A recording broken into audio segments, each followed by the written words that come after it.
वो आचार्य किशोर कुणाल समाज सेवा पुरस्कार जो है वो पहली बार हम लोग देने जा रहे हैं। ज्ञान भवन में इसका आयोजन किया जा रहा है। इस बार जो प्रथम पुरस्कार है वो 1 लाख रुपए का राशि रखा गया है। किनको हम लोग अवार्ड देंगे उसको चुनने के लिए 5 सदस्यीय कमेटी का गठन किया है।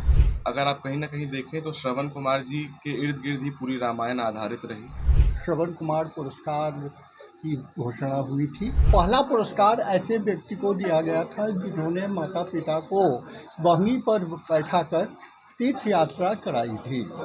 5 बार जो है श्रवण पुरस्कार दे चुके हैं लोगों को। इस बार जो प्रथम पुरस्कार है वो 1 लाख रुपए का राशि रखा गया है, जो विजेता होंगे उनको दी जाएगी। और कुल मिलाकर 3 पुरस्कार हैं ऐसे, और बाकी पुरस्कार जो हैं, एक और पुरस्कार की घोषणा हम लोग इस बार किए हैं। वो आचार्य किशोर कुणाल समाज सेवा पुरस्कार जो है वो पहली बार हम लोग देने जा रहे हैं, जिसको कि लोग रिकमेंड कर सकते हैं 29 नवंबर तक व्हाट्सएप और ईमेल के माध्यम से। और इसके अलावा हम लोग फिर 1 महीना हम लोगों को लगेगा उसको वेरीफाई करने के लिए, और हम लोगों ने वेरिफिकेशन के लिए और किनको हम लोग अवार्ड देंगे उसको चुनने के लिए 5 सदस्यीय कमेटी का गठन किया है, जिसकी अध्यक्षता former chief justice S N. Jha ji कर रहे हैं। और हम लोग का मानना है कि यह पुरस्कार बिहार के सांस्कृतिक चेतना को जगाने के लिए दिया जा रहा है। और आप लोग जैसा जानते ही हैं कि श्रवण कुमार जी अपने माता पिता की सेवा रामायण काल में कर रहे थे, और दशरथ जी ने गलती से दशरथ जी द्वारा उनकी हत्या हो गई, और इसके कारण जो श्राप लगा उसके कारण राम जी का वनवास हुआ और राम जी से मृत्यु के समय उनकी भेंट नहीं हो पाई। तो अगर आप कहीं ना कहीं देखें तो श्रवण कुमार जी के इर्द गिर्द ही पूरी रामायण आधारित रही, और माता पिता की सेवा के लिए उनको सब लोग आदर्श मानते हैं। तो इसीलिए यह पुरस्कार दिया जा रहा है। और बाकी भवनाथ झा जी बताएंगे। एक सवाल सर, हाँ। इसमें सर ये भी आयोजन कहाँ हो रहा है सर, कौन कौन लोग सर शामिल हो रहे हैं? ज्ञान भवन में इसका आयोजन किया जा रहा है, और प्रमुख धर्माचार्यों को इसके लिए निमंत्रण भेजा जाएगा, और जैसे ही सहमति बनती है फिर वो साझा आप लोगों से किया जाएगा। 29 नवंबर तक का समय है लोगों को एप्लीकेशन देने के लिए। ज़रूरी नहीं है कि वो स्वयं एप्लीकेशन दें, अगल बगल के लोगों को कोई लगता है कि इसने अपने माँ बाप की बहुत सेवा की है, या अपने सास ससुर की बहुत सेवा की है, या जो अविवाहित बेटी हैं उन्होंने अपने माता पिता की बहुत सेवा की है, तो वो लोग भी आवेदन दे सकते हैं, रिकमेंड कर सकते हैं।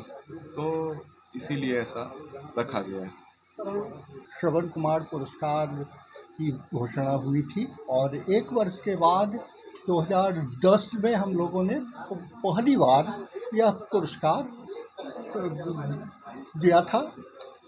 एक पहला पुरस्कार ऐसे व्यक्ति को दिया गया था जिन्होंने माता पिता को वहीं पर बैठाकर तीर्थ यात्रा कराई थी। उसके बाद से 4 वर्षों तक लगातार हमें अनुशंसा मिलती रही, और हम देर सवेर हर वर्ष श्रवण कुमार पुरस्कार देते रहे। फिर 2014 के लिए जो हमने अनुशंसा मांगी थी वो विलम्ब से मिली, और 16 में अंतिम बार हम लोग दे पाए। हम लोग हर वर्ष लोगों से अनुशंसा मांगते रहे हैं कि आपने यदि किसी पड़ोसी को इस रूप में देखा है कि वह शारीरिक सेवा कर रहा है, माता पिता की शारीरिक सेवा कर रहा है, तो ऐसे सभी पड़ोसियों से हमारा आग्रह है कि उनका नाम, पता और संक्षेप में भी विवरण लिखकर हमें भेजें। हम यही चाहते हैं कि ऐसे व्यक्ति को हम सम्मानित कर समाज में एक आदर्श भावना को फैलावें, क्योंकि आज वृद्ध माता पिता की सेवा करना